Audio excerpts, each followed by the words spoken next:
Maintenant, le dernier grand groupe de réactions, les réactions de substitution. Les réactions de substitution vont ressembler beaucoup aux réactions de déplacement double que vous avez faites l'année dernière en 11e année.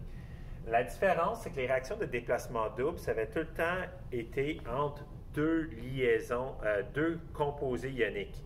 Donc, c'est-à-dire que tu avais composé ionique A, composé ionique B, tu échangeais les deux cations et tu trouvais les produits.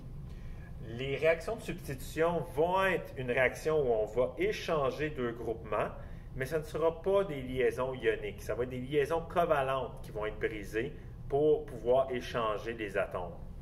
De façon générale, tu vas tout le temps avoir un groupement, disons que je dis X ici, qui va être accroché à un carbone. Un carbone fait tout le temps 4 liaisons.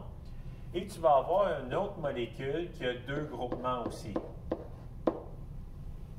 Et généralement, ce qui va arriver, c'est qu'il va arriver un échange ici entre les deux groupements pour former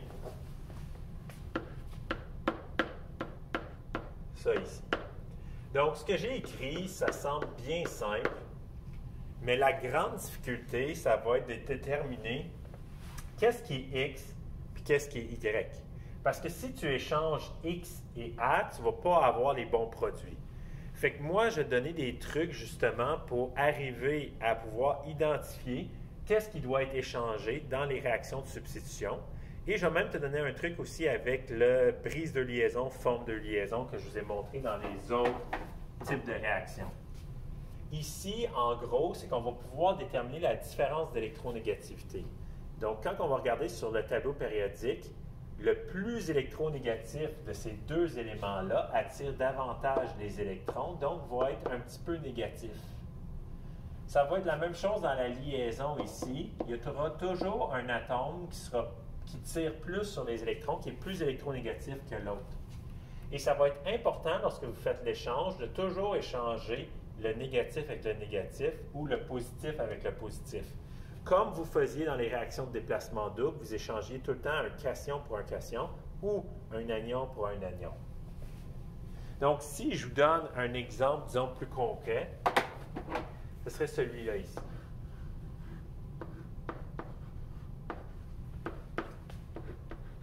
Donc, premièrement, vous regardez ça, puis là, vous dites, « Wow, OK, comment que ça ressemble à ce qu'on a fait juste en haut ici? »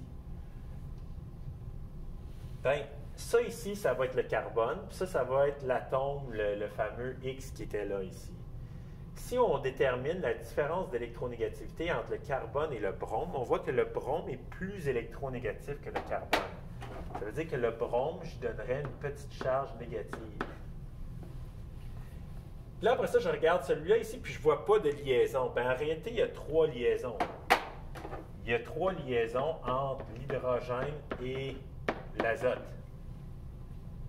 Moi, je vais briser seulement une liaison. Si vous voulez, vous pouvez laisser le reste de la molécule de façon compacte.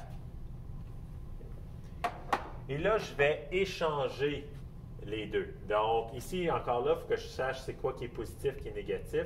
L'azote tire plus sur les électrons que l'hydrogène. Si vous regardez la différence d'électronégativité, lui est plus électronégatif que l'hydrogène. Donc, je vais échanger ici les deux négatifs. Je vais échanger ça ici. Donc, je brise ici, c'est l'atome. L'atome est accroché aux hydrogènes, fait qu'il va venir avec les hydrogènes. Et ça ici. Si j'échange les deux de place, je vais obtenir ce produit-là et ce produit-là. Donc, de l'acide bromhydrique et du butane 2-amine. Ça, c'est la première façon que vous pouvez déterminer le produit des déplacements, des réactions de substitution. La deuxième méthode, c'est qu'on va mettre les liaisons proches. Je vous ai tout en dit, prends les deux puis mets-les de façon parallèle, mais il faut que tu les mettes comme il faut. Si ici, le brome est négatif et le carbone est positif, ensuite, pour la deuxième molécule ici, parce que l'hydrogène est positif, il va être naturellement attiré au brome qui est négatif. Les charges opposées s'attirent. Et l'azote qui est négatif va être attiré au carbone qui est partiellement positif. Donc, ça va être important quand vous placez vos liaisons de matcher les charges qui sont opposées. Et là, si je veux trouver les produits, je vais suivre la même méthode. J'efface deux liaisons parallèles et je forme deux liaisons parallèles. Donc, j'ai formé HBr et j'ai formé une molécule de 4 carbones que sur le deuxième carbone, c'est NH2. Donc, moi, ça ne me dérange pas si vous utilisez cette méthode-là ou cette méthode-là ici, en autant que vous êtes capable d'arriver au bon produit.